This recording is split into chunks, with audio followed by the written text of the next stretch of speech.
शेतकरी मित्रांनो नमस्कार. तर काल एका मित्राची कमेंट आली होती की आमचा बाग 4 महिन्याचा आहे. तर विषय असा आहे, 4 महिन्याचा बाग असू द्या किंवा 5 महिन्याचा असू द्या, 1 महिना किंवा 2 महिना बाग उतरायला टाईम असू द्या, वातावरण पावसाळी आहे. जर बागेमध्ये जास्त घाण असेल तर काटा थिनिंग जर केलेलं नसेल तर काटा थिनिंग करून घ्या. जी काही बागेमध्ये फांद्या वांज काड्या असतील त्या वांज काड्या काढून घ्या. आणि महत्त्वाचं म्हणजे इथून पुढे जीवाणूंचा वापर हा जास्त ठेवा. तर त्यांचं म्हणणं होतं फवाऱ्यांचं शेड्यूल कसं ठेवलं पाहिजे. तर आपल्या भागामध्ये आपण फक्त विजय ॲग्रो इंडस्ट्री या कंपनीचे आपण फक्त जीवाणू वापरतो. तुमच्या भागामध्ये मायक्रोबॅगची भेटले तर ती वापरा, आणखीन कुठली कंपनी असेल त्याची वापरा.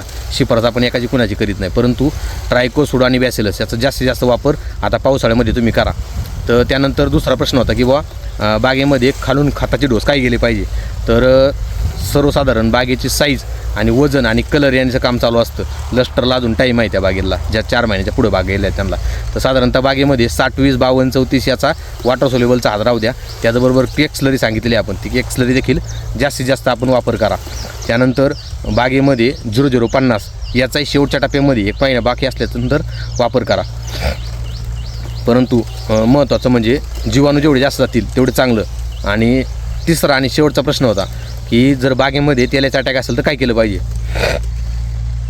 तेल्या जरी ॲक्टिव्ह असेल तरी देखील जीवाणूंचा हात टाकल्याच्या नंतर तेल्या हा कंट्रोल राहतो. आणि जास्तीत जास्त प्रमाणामध्ये कोसाईड 3000 किंवा कोसाईड 2000 याचा वापर करा. नसेल मिळत तर कॉपर वापरा. त्यामध्ये स्टेप्टोसायक्लिन अर्ध्या ग्रॅमपर्यंत वापरा. लेबल क्लेमची फरक 6 ग्रॅम 50 लिटर पाण्यासाठी आहे, परंतु जास्त वापरा. गेल्या वर्षीचा अनुभव आहे. याच्या अगोदर पावसाळ्यामध्ये आपण त्याची ट्रायल घेतली होती, गेल्या वर्षी रिझल्ट आलेला आहे. त्यामुळे जेवढ्या बागांमध्ये तेल ॲक्टिव्ह असेल त्यांनी याचा वापर 100% करा. आणि अजून जरी पाऊस वाढला तरी कलर आणि साईज जास्त होणार आहे. त्यामुळे घाबरून न जाता फवारण्या कंटिन्यू चालू ठेवा.